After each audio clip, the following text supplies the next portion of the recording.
우리가 이제 말씀을 통해서 볼 것인데요. 계속 심판에 대한 말씀을 하십니다. 이스라엘 주변 나라에 대한 심판을 말씀하셔요. 그러면서 이스라엘이 복을 받을 것이다 하면서 주신 말씀이 25절, 26절입니다. 어떤 복을 받는다고요? 우리가 지금 읽었던 복이에요. 이 복은 이스라엘에게만 주시는 복이 아니라 우리 하나님 백성들에게 주신 복이기도 합니다. 오늘 말씀의 제목은 뭐냐면요. 내가 여호와인 줄 알게 하리라. 말씀의 제목이 뭐라고요? 여호와인 줄을 알게 하리라. 우리 지난주에도 말씀드렸던 것처럼요. 이 표현은 내가 여호와인 줄 알게 하리라. 이 표현, 이 말씀은요. 에스겔서에서만 몇십 번 이상이라고 말씀드렸었는데 지난주에 몇십 번이라고 했죠? 60번 이상이나 나오는 말이에요. 성경 전체가 아니라 에스겔서에서만 내가 여호와인 줄을 알게 하리라, 내가 여호와인 줄을 알게 하리라 60번 이상이 반복돼요. 그렇기 때문에 우리가 항상 기억해야 될 거, 내가 여호와인 줄을 알게 하리라. 왜 하나님께서 내가 여호와인 줄을 알게 하리라 그 말씀을 60번씩 이상에 반복하셨는지 오늘 말씀을 통해서 확실한 언약 붙잡으셨으면 합니다. 하나님께서요, 이 말씀을 반복하신 이유가 바로 뭘까요? 이게 바로 에스겔서의 또 핵심 메시지이기도 해요. 핵심 말씀이기도 합니다. 성경에서 안다는 것은요, 전에도 몇 번씩 말씀드렸는데요, 단순히 어떤 정보를 아는 걸 얘기하는 게 아니에요. 머리로 지식을 얻는 것을 얘기하는 것이 아닙니다. 바로 인격적으로요, 삶을 통해서 경험하고 또 인정하며 순종하게 되는 것 그 자체를 의미합니다. 그리고 또 하나님께서 내가 여호와인 줄 알게 하리라 이렇게 말씀하신 것은요, 지금 그거예요. 같이 보겠습니다. 너희가 마침내 나를 하나님으로 인정하고 경외하게 될 것이다. 이 뜻이기도 해요. 우리의 모든 것 속에서 살아가면서 겪는 그 모든 것 속에서 마침내 나를 하나님으로 인정하고 경외하게 될 것이다. 그 뜻이기도 합니다. 그러면서 또 뭐라고요? 너희가 역사의 주인이 누구인지를 깨닫게 될 것이다. 그 뜻이기도 해요. 여러 가지 사건과 사고 속에서 개인과 가정과 교회와 여러 나라와 전 세계 모든 그 역사 속에서 이 주인이, 역사의 주인이 누군지를 하나님이 깨닫게 하시는 거예요. 그 속에서 내가 여호와인 줄을 알게 하리라. 그러니까 여러분이 항상 문제 만나면요, 그 문제 속에 하나님 계획과 뜻이 있음을 알길 바랍니다. 그러면요, 문제가 해결되고 나면요, 이 말씀이 딱 떠올라질 거예요. 내가 여호와인 줄 알게 하기 위해서 이 문제를 주셨구나, 이 고난도 주셨구나, 가정의 어려움도 주셨구나, 교회의 어려움도 주셨구나. 그거를 아멘으로 깨닫게 될 수밖에 없습니다. 지난주에도 말씀드렸던 것처럼요, 에스겔은 바로 어디서 활동했다고 그랬죠? 바벨론 포로지에서 활동했던 자예요. 동시에 활동했던 자가 또 있다고 그랬어요. 에스겔과 같은 시기에 같이 활동했던 자가 누구였습니까? 바로 우리 전에 계속 말씀을 나눴던 예레미야 선지자. 예레미야 선지자는 선지자 중에서 유일하게 포로지로 끌려가지 않은 선지자입니다. 하나님께서 예루살렘에 남겨놓으셨어요. 왜 남겨놓으셨습니까? 예루살렘 백성들에게 하나님의 말씀을 증거하라고. 어떤 말씀을? 이스라엘이 하나님의 심판 가운데 무너지는 것을, 멸망할 수밖에 없음을 계속 어떻게 해요? 전하게 하신 것입니다. 근데 그 선지자들이 전한 말씀을, 예레미야가 전한 말씀을 이스라엘 백성들 계속 어떻게 해요? 아멘으로 받아들이지 않고 계속 무시했었죠. 우리에게 성전이 있지 않느냐? 절대 망할 일이 없다. 그러면서 거짓 선지자들까지 또 거뒀죠. 결국에는요, 예레미야는 예루살렘에 남아서 예루살렘 성전이 불타 없어지고 하나님의 백성들이 포로로 끌려가고 마지막과 시드기야 왕이 눈에 뽑히고 이렇게 끌려가는 것까지 다 본 사람이에요. 그래서 예레미야가 바로 그냥 선지자가 아니라 무슨 선지자요?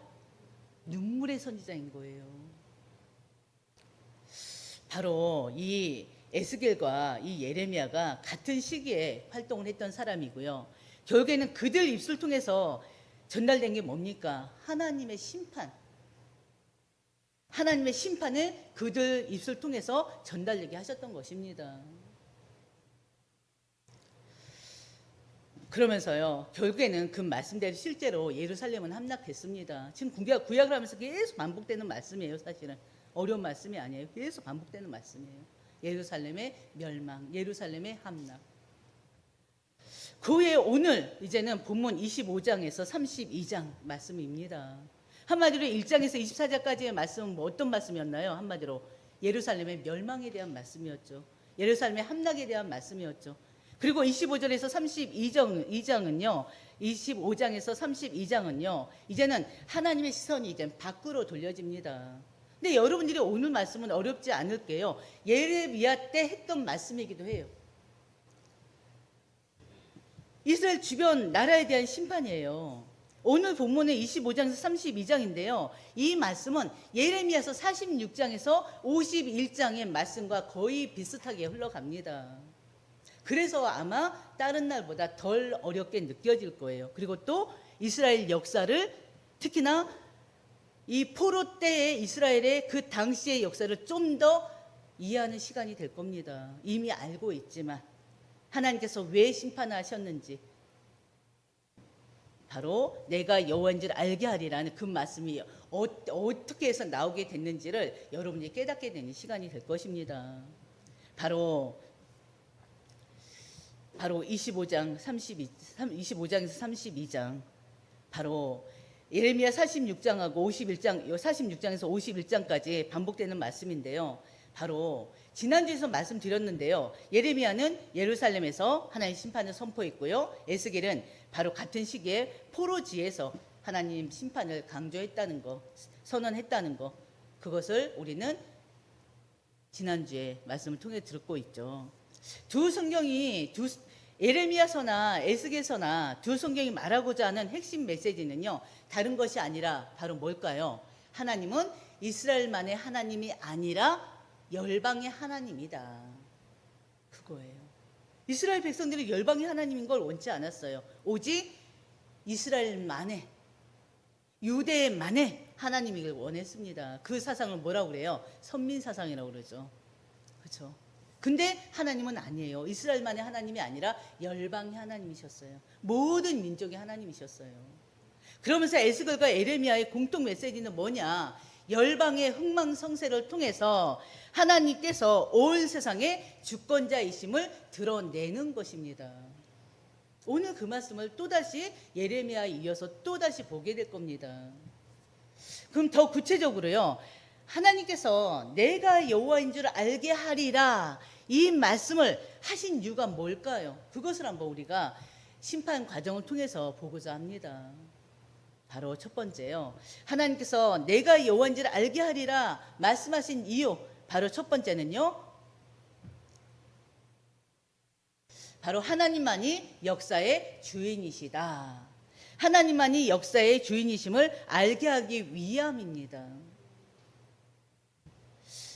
하나님의 첫 번째 심판은요, 타인의 고통을 즐기는 자를 향한 심판이에요. 한마디로 우리는 이 말씀만 보더라도 하나님 우리에게 주시는 말씀 뭐예요? 타인의 고통을 즐기는 자가 되지 말라는 거 아니겠습니까? 그러면은 타인의 고통을 즐기는 자들을 향한 심판인데 그 나라가 바로 어디냐? 암몬, 모압, 에돔, 블레셋입니다. 이 네 나라를 향한 심판이 첫 번째 심판이에요. 이 나라들은요, 이 네 나라는요, 이스라엘과 국경을 맞대고 있던 아주 조그만 나라들입니다. 이스라엘이 바벨론에게 처참하게 짓밟혔잖아요.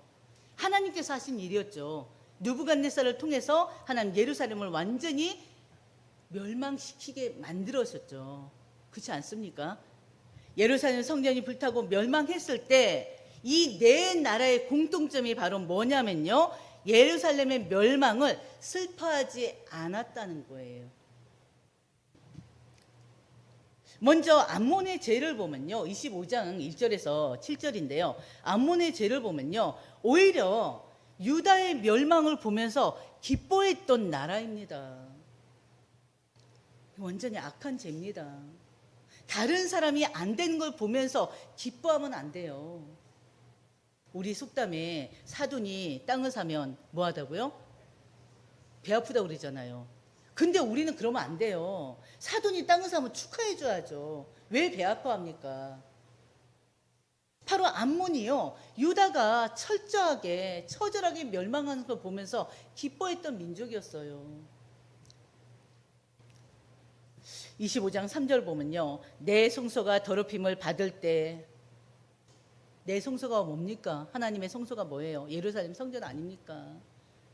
이스라엘 땅이 황폐할 때, 유다 민족이 사로잡힐 때, 내가 그들에 대하여 이르기를 아하 좋다 하였도다 이거예요. 암몬은요, 예루살렘 성전이 파괴되고 하나님의 백성들이 고통당하는 걸 보면서요, 야 좋다 이러고 기뻐했다는 거예요. 말이 됩니까? 그들은요, 하나님 백성들의 눈물을 보면서 아유 잘됐다, 진짜 고소하다, 그렇게 조롱했다고 합니다.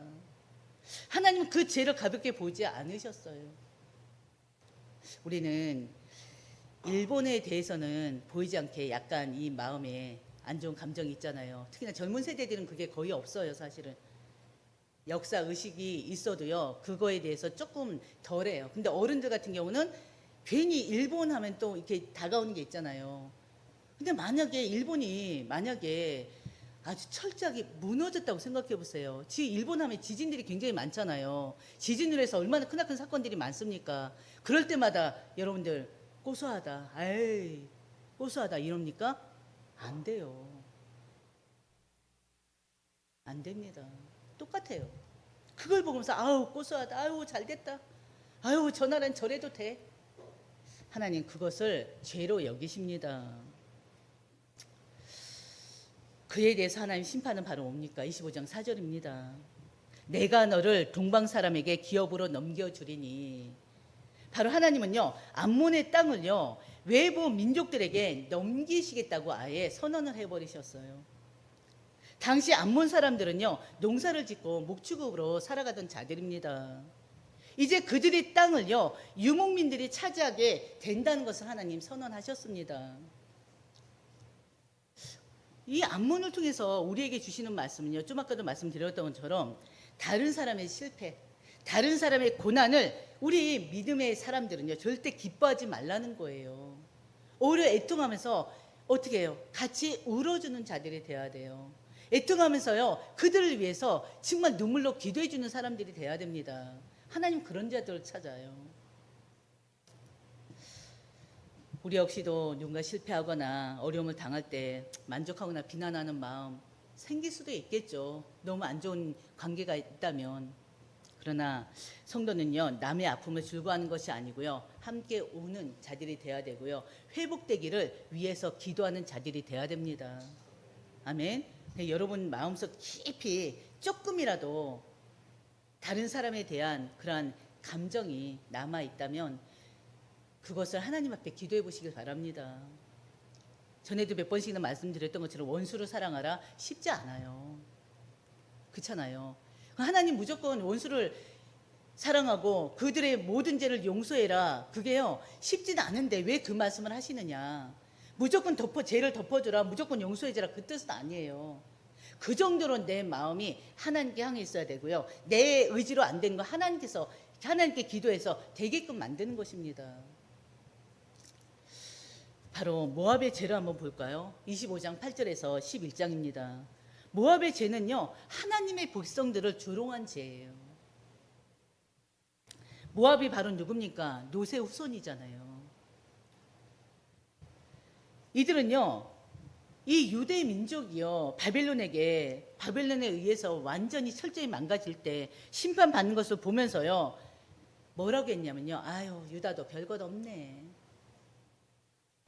왜냐하면 당시 유대 민족에 대해서는 엄청난 민족으로 하나님이 함께 하시고 하나님께서 지금까지 이끌었던 그것들을 모든 민족들이 다 봤기 때문에 유대 민족은 달랐단 말이에요. 근데 유대 민족들이 철저히 망가지는 거 보면서 아유 유다도 별게 없네.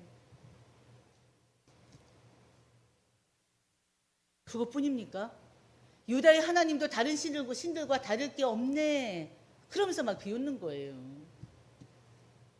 그리고는요 25장 8절에 보면요 유다 민족이 모든 민족과 모든 이방과 일반이네.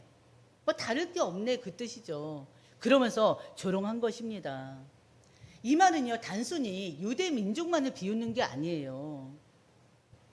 유대 민족을 특별한 백성으로 하나님의 백성으로 삼으신 누구를? 여호와 하나님을 비웃는 거나 마찬가지입니다. 하나님까지 무시한 말이에요. 사실상 여호와 하나님도 다른 민족 신들과 다를 바가 없네. 그 뜻이 뭡니까? 하나님은요 이들의 죄를 매우 심각하게 여기셨습니다. 그 결과 25장 9절에서 10절 보면요 모압의 성읍들이요 다 적들에게 넘겨져 버려요. 그리고 동방 사람들 즉 바벨론과 그에 속한 민족들이 침략해서요 모압을 완전히 점령하게 만들어 버립니다. 이게 하나님 방법이에요. 하나님 무서워요. 징계하시고 심판하시는 거 보면요.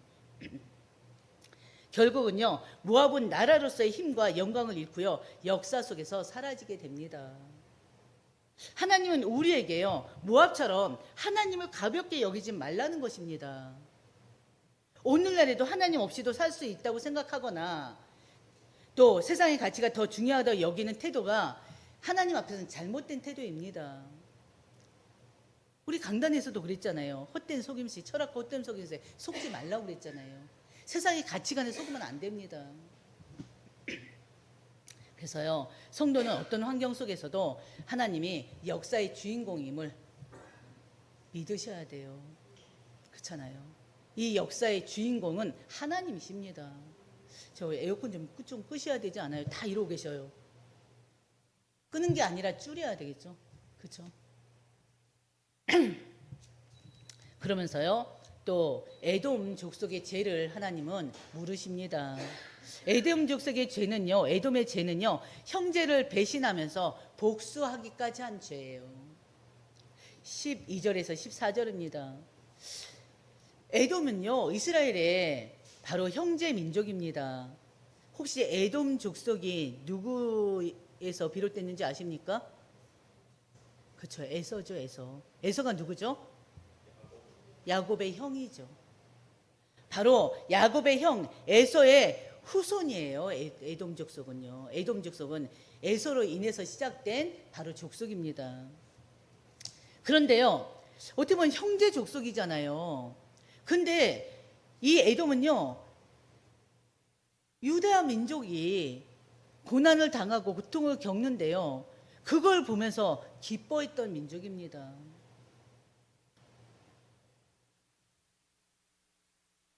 유다가 어려움을 당하는데요. 어떻게 보면 도와줘야 될 거 아닙니까? 같은 형제이기 때문에. 근데요. 돕기는커녕 한술 더 떠서요. 유다의 멸망을 오히려 복수의 기회로 삼아버려요. 그래서 하나님은 내가 남에게 행한 대로 내가 당하게 될 것이다 라고 말씀하십니다. 그래서 형제를 괴롭힌 죄를 내가 심판하겠다 하나님 말씀하셔요. 그래서 하나님은요 에돔을 황폐하게 해버리십니다. 그리고 사람과 짐승을 끊어버리겠다고 선언하셨어요. 25장 13절을 보면요. 그래서 형제를 향한 미움과 복수심은 결국 하나님의 심판을 불러오게 됐습니다.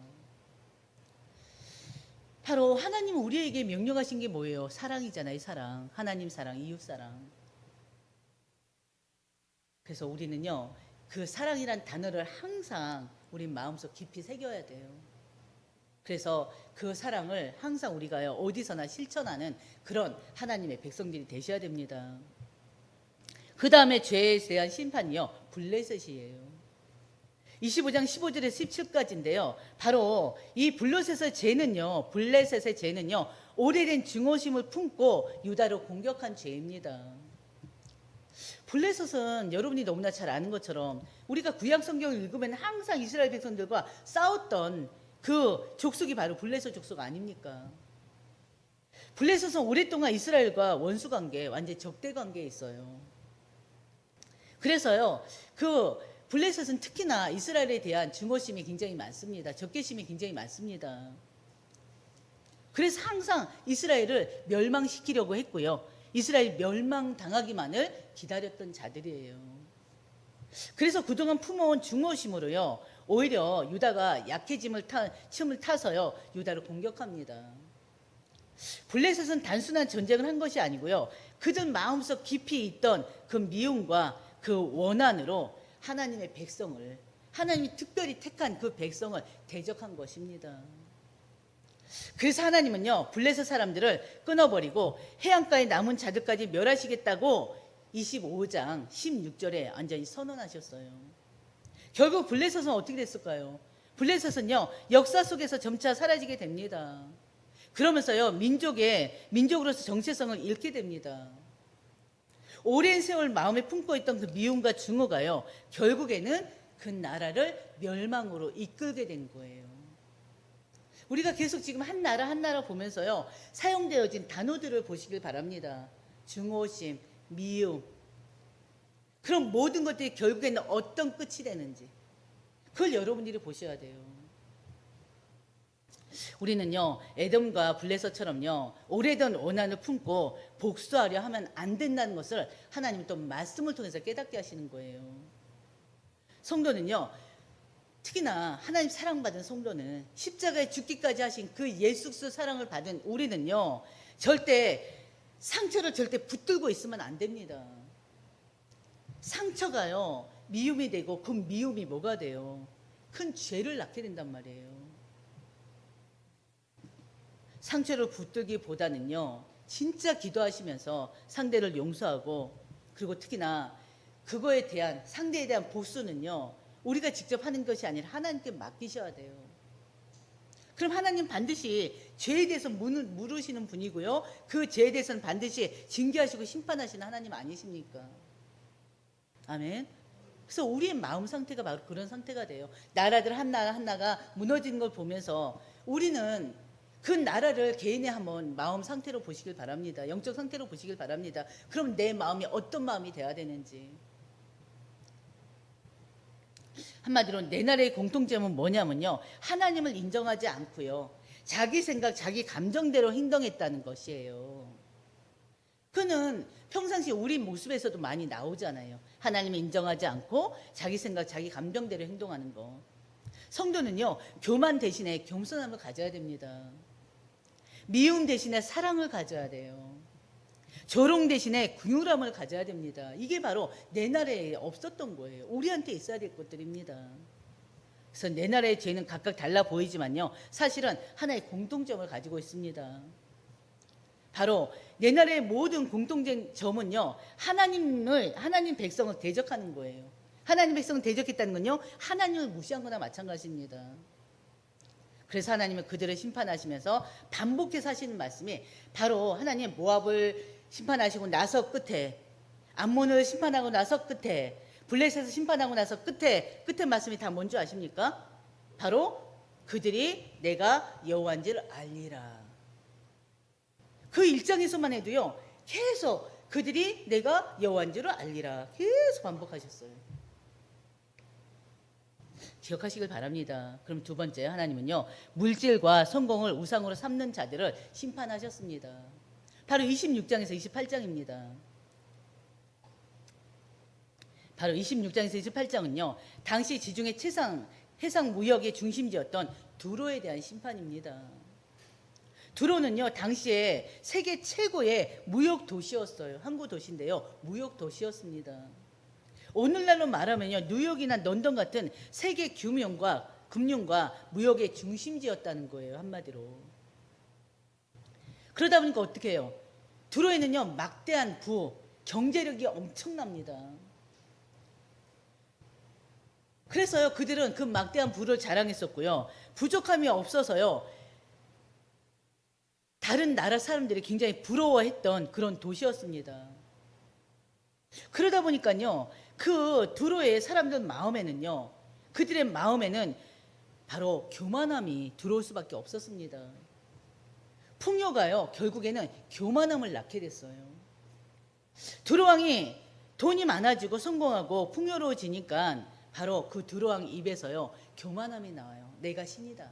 나는 신이다. 28장 2절을 보면요, 내 마음이, 하나님이 두로왕한테 얘기합니다. 내 마음이 교만하여 말하기를 나는 신이라.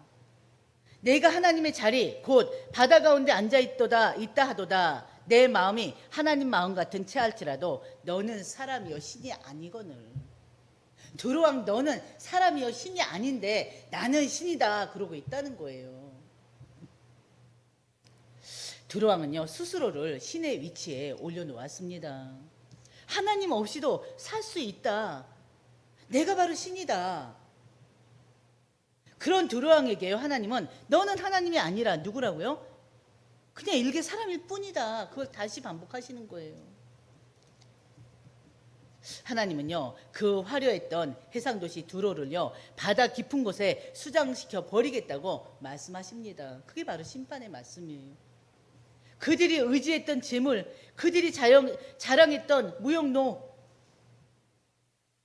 바로 그 모든 것들이 하루아침에 그 물품과 함께 가라앉을 것이라고 하나님 경고해 버렸습니다. 그럼 그것들이 다 가라앉으면 어떻게 되겠습니까? 결국엔 그 나라는 뭐가 돼버려요? 망할 수밖에 없어요. 표겐 두로는 어떻게 됩니까? 망한 나라가 돼버렸어요. 두로가 무너졌듯이요 인간이 의지하는 모든 것은 반드시 무너질 수밖에 없다는 걸 하나님 이 말씀을 통해서 보여주십니다. 하나님은요 우리에게 있는 교만을 꺾으시는 분이십니다. 우리도 나도 모르게 교만함이 있을 수가 있어요. 그러나 하나님은 그 교만함을 어떻게 해서든 꺾어버리셔요. 그러면서 오직 하나님만을 의지하게 만듭니다. 내가 절대 신이 될 수가 없어요. 인간은 절대 신이 될 수가 없어요. 하나님만이 유일한 신입니다. 참 신입니다. 바로 세 번째는요, 하나님은 세상의 힘을 하나님보다 더 의지하는 자를 심판하십니다. 29장 32장이에요. 마지막 심판의 대상은 바로 애굽이에요. 이집트. 애굽하면 세상 권력의 상징이기도 했습니다. 당시의 애굽은요 초강대국이었잖아요. 바벨론이 강했지만요 여전히 애굽은요 강력한 세력을 유지하고 있었습니다. 당시에. 근데 중요한 것은 우리가 계속 구약 말씀을 통해서 반복했던 게 바로 뭐예요? 이스라엘 민족들이 의지했던 민족이 어디였습니까? 애굽이었죠. 애굽. 이스라엘은요 위기가 올 때마다 하나님을 의지하기보다는 애굽을 더 신뢰하고 의지했습니다. 왜? 초강대국이었기 때문에. 애굽의 바로왕은요 29장 3절에서요 이 나일강은 내 것이다. 내가 나를 위하여 만들었다라고 오만을 떨었어요. 나일강이 어떻게 한 개인의 것입니까? 인간이 강을 만들 수가 있습니까? 조그만 연못 정도 만들 수 있겠죠. 그렇지 않아요? 근데요 바로 이 바로왕이 그 나일강은 내 것이다. 내가 만들었다는 거예요. 자신을 위해서. 이거는 뭘 얘기합니까? 창조주 하나님을 부정하는 말이에요. 하나님은 바로를 큰 악어에 비유하시면서 심판을 선언하십니다. 하나님은 나일강의 악어 같은 애굽을 낚시 갈고리에 꿰어서 광야에 던져버리겠다는 거예요. 애굽을 그 큰 초강대국 애굽으로 낚시 바늘에 꿰어서 던져버리겠대요. 하나님은 29장 6, 7절에서요 애굽을 부러진 갈대 지팡이라고 표현합니다. 지팡이가 나무 지팡이도 있어요. 쇠 지팡이도 있어요. 근데 부러진 갈대 지팡이라면 생각해 보세요. 갈대가 어때요? 아주 두껍습니까? 얼마나 가늘어요. 그 가늘한 지팡이가 또 부러졌다네요. 그럼 뭐예요? 아예 힘이 없다는 것입니다. 그런데 하나님께서는 애굽을 부러진 갈대 지팡이라고 표현하십니다. 23장 6, 7절 보면요 애굽이 겉보기에는 단단한 대리석 지팡이 같았지만 막상 위기 때 그 지팡이를 집으면 툭 부러져서 갈대 지팡이에 불과하다는 것을 의미하고 있어요. 하나님 바로의 권세를 무너뜨리시고요 수치와 패배를 당하게 하셔서 교만을 완전히 꺾어버리시는 거예요. 하나님은 칼을 보내서 애굽을 심판하십니다. 애굽 땅이 황무지가 되게 하고요. 사람과 짐승이 완전히 끊어지게 되게 하시고요. 백성이 여러 나라로 완전히 흩어지게 만들어 버립니다. 그래서 40년 동안 완전히 애굽은 황폐한 나라가 돼 버려요. 하나님께서 애굽의 힘과 영광을 완전히 무너뜨려 버리시는 심판이에요. 40년 후에 애굽 백성을 다시 모아 주시긴 하는데요. 예전의 강대국은 되지 못합니다. 열국 중 가장 미약한 나라가 되고요. 다시는 열방을 다스리지 못하는 나라가 돼버려요. 하나님 심판은요, 멸절이 아니고요, 교만을 낮추는 것이 목적이었습니다. 하나님은 느부갓네살 왕에게 애굽을 치게 하시고요, 그 재물을 전리품으로 하나님 주셨어요. 하나님 여러 가지로 느부갓네살 왕을 사용하시죠. 바벨론은요, 하나님의 심판 도구로, 애굽은 하나님의 심판 대상이 된 것입니다. 여러분도 한번 생각해 보시기 바랍니다. 여러분의 인생 위기 속에서요, 혹시 마지막 보루로 붙잡고 있는 것은 무엇입니까? 그것이 따지면요, 우리의 세상의 애굽이 될 수가 있어요. 여러분들이 진짜 어려움 당할 때, 고난 당할 때 뭘 붙잡으십니까? 최종적으로 붙잡는 게 뭐예요? 그걸 하나님 말씀하시는 거예요. 보통 사람들 의지 많이 하죠. 네, 저 사람만 같이 있으면, 저 사람만 붙잡으면. 근데요, 중요한 건 세상 것은 다 우리가 의지하려고 하고 우리가 붙잡으려고 하는 것들은 다 갈대 지팡이입니다. 언제 부러질지 모르는 힘없는 지팡이일 뿐이에요. 지팡이 노릇도 못해요. 갈대 지팡이가 어떻게 지팡이 노릇합니까? 결국에는요, 결정적인 순간에요, 힘도 못 쓰고 부러져서요, 오히려 상처받게 됩니다. 그래서 하나님 외에 다른 거 의지하지 마시길 바랍니다. 다른 거 붙들지 마세요. 하나님, 우리가 바라보던 세상의 지팡이를 부러뜨림으로써 우리가 진짜 의지할 지팡이는 오직 여호와 하나님 밖에 없다는 거 보여주시는 것입니다. 기억하시길 바랍니다. 하나님 왜 내가 여호와인 줄 알게 하리라 말씀하셨을까요? 왜 하나님은 이 말씀을 그렇게 반복하셨을까요? 다시 한번 네 가지로 한번 보겠습니다. 첫 번째 뭐라고요? 하나님만 참 하나님이심을 알게 하기 위함입니다. 당시 사람들이 여러 신을 섬겼습니다. 암몬에는요, 암몬 신이 있었고요. 또 모압에는 그모스 신이 있었고요. 블레셋에는 뭐가 있었죠? 다곤 신상이 있었죠. 다곤. 그리고 애굽에는 수많은 신들이 있었습니다.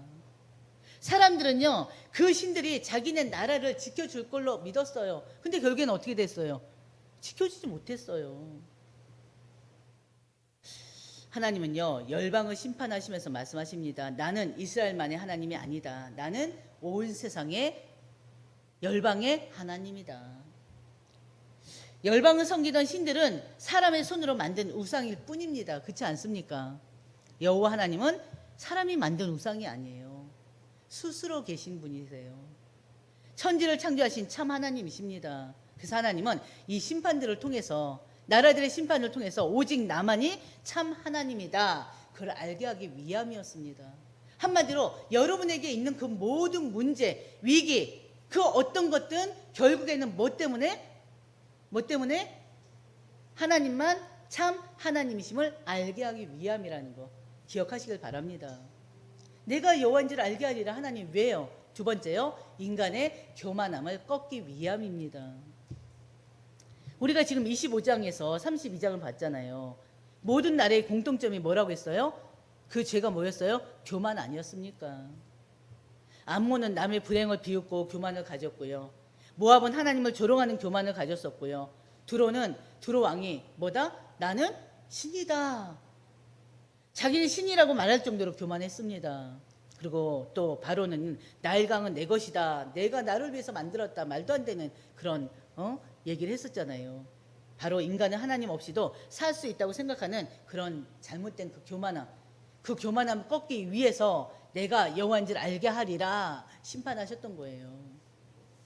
세 번째, 하나님이 왜 저 말씀을 하셨을까요? 같이 보겠습니다. 열방의 역사도 하나님의 손안에 있음을 알게 하기 위함입니다. 바로 지금 우리가 봤던 본문에서 국가들의 흥망성쇠에 관한 이야기였잖아요. 암몬도 망하고 모압도 망하고 에돔도 망하고 두로도 망하고 애굽도 망했습니다. 당시 그 나라들이 영원할 것처럼 보였단 말이에요.